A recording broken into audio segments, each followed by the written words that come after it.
ఓం నమ శివాయ్. అందరికీ నమస్కారం. ఈరోజు మనం అరుణాచలం గురించి మనం తెలుసుకుందామండి. ఈరోజు వీడియోలో అరుణాచలం మీకు క్షేత్రాన్ని చూపించే ప్రయత్నం చేస్తాను నేను. వీడియోను చివరి వరకు చూడండి. నచ్చితే లైక్, కామెంట్, షేర్ మరియు సబ్స్క్రైబ్ చేయడం మాత్రం మరవకండి. మీరు ఇచ్చే లైక్, కామెంట్, షేర్ మాకు చాలా యూస్ఫుల్గా ఉంటుంది. మరిన్ని వీడియోలు చేయడానికి మోటివేషన్గా ఉంటుంది. వీడియోను ఎక్కడ స్కిప్ చేయకుండా చివరి వరకు చూడండి. మనం ఇప్పుడు అరుణాచలం బస్సు ప్రయాణం అండి. ఇప్పుడు ప్రతి పౌర్ణమి రోజు ప్రతి నెల పౌర్ణమి రోజు ఆర్టీసీ వాళ్ళు మనకి బస్సు సౌకర్యాన్ని కల్పిస్తున్నారు. మిర్యాలగూడ నుంచి మరియు నల్లగొండ నుంచి మన తెలుగు రాష్ట్రాల నుంచి ప్రతి ఒక్క మెయిన్ డిపోల నుంచి అరుణాచలానికి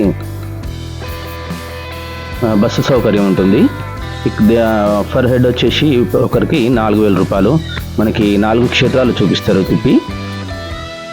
మిర్యాలగూడ నుంచి బస్సు నైట్ 9-9:30 అట్లా బయలుదేరుతుందండి. చూడండి, భక్తులు అక్కడ అరుణాచలం వచ్చేవాళ్ళు బయలుదేరే ముందర మనం పూజ చేసుకొని బండికి బయలుదేరడం జరుగుతుంది. చూడండి, కొత్తగా వస్తున్న భక్తులు వీళ్ళు. అరుణాచలం ఫస్ట్ టైం అంట వీళ్ళది.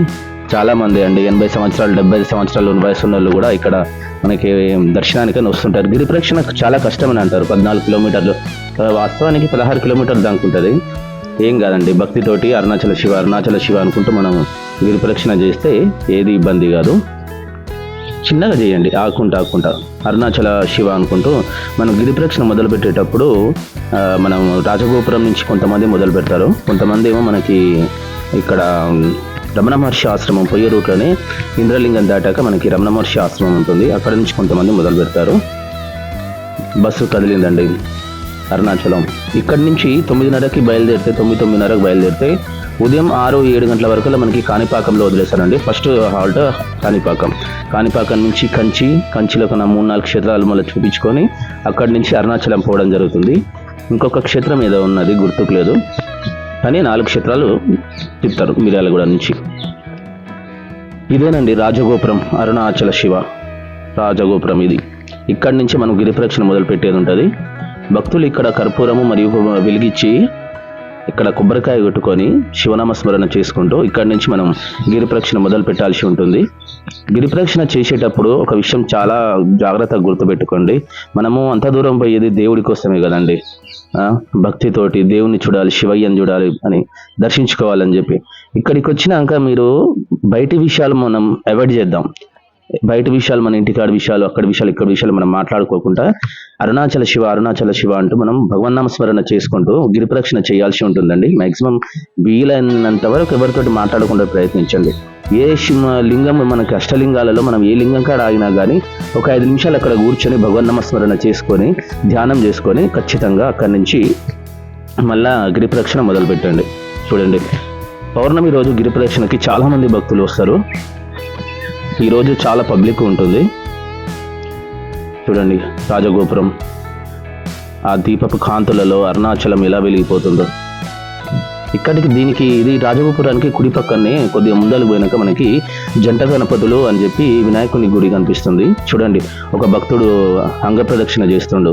మేము నైట్ చేసుకొని మార్నింగ్ ఈశాన్యలింగం దగ్గరికి వచ్చినప్పుడు ఈ శివుడు కనిపించిండు, ఈ శివభక్తుడు కనిపించిండు. ఆయన అంగప్రదక్షిణ చేయడం చాలా భక్తితో కూడుకున్న సంకల్పం అండి అది. మధ్యలో రాళ్ళు, కంకర రోడ్డు, కానీ శివ అనుకుంటూ అరుణాచల శివ అనుకుంటూ గిరి ప్రదక్షిణ చేయడం జరుగుతుంది. మనము ఎప్పుడైనా సరే గిరి ప్రదక్షిణ నైట్ టైంలో చేసుకునేటట్టు చూసుకోవాలి. నైట్ అయినా సరే, ఈవినింగ్ 6కి అయినా సరే స్టార్ట్ చేసినా కానీ మనకి గిరి ప్రదక్షిణ అనేది చాలా సులువుగా మంచిగా జరిగిపోతుంది. అదే మనం డే టైంలో గిరి ప్రదక్షిణ చేసుకుంటే ఎండ ఉంటుంది కాబట్టి రోడ్డు చాలా వేడిగా ఉంటుంది. రోడ్డు వేడి ఉంటుంది కాబట్టి మనకి కాలు పొక్కడమైనా సరే, బొగ్గలు రావడమైనా సరే ఇలాంటివి జరుగుతుంటుంది. చాలా ఇబ్బంది అనిపిస్తుంది. మళ్ళా మామూలు రోజులనైతే 1-2 గంటలలో మనకి అరుణాచలంలో దర్శనం అయిపోతుంది శివయ్యది. కానీ పౌర్ణమి రాత్రులలో మాత్రం కొద్దిగా ఒక్కొక్కసారి ఒక రోజు మొత్తం కూడా కాదు, చేసుకుంటేనేమో ముందలా చేసుకోవాలి, ఒక రోజు ముందల పోయి, లేకుంటే ఒక రోజు చేయాలి.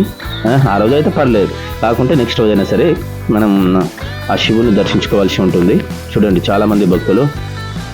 ఇంకో విషయం అండి, చెప్పులు వేసుకోకుండా ఇక్కడ గిరి ప్రదక్షిణ చేయాల్సి ఉంటుంది. కానీ కొంతమంది సాక్సులు వేసుకుంటే చేసేటోళ్ళు చాలామంది నేను చూసిన. సాక్సులు వేసుకుంటా మేముంటాం ఏదో మాట్లాడుకుంటూ గిరి ప్రదక్షిణ చేస్తుంటారు. మ్యాక్సిమం అలా చేయకండి. సాక్సులు కూడా వేసుకోవద్దు. ఏం కాదు, ప్రయత్నించి చూడండి, ఖచ్చితంగా చేసుకోవచ్చు. వీడియోను చివరి వరకు చూసినందుకు అందరికీ నమస్కారం. Thank you. Like, share, comment, subscribe చేయడం మాత్రం మరవకండి.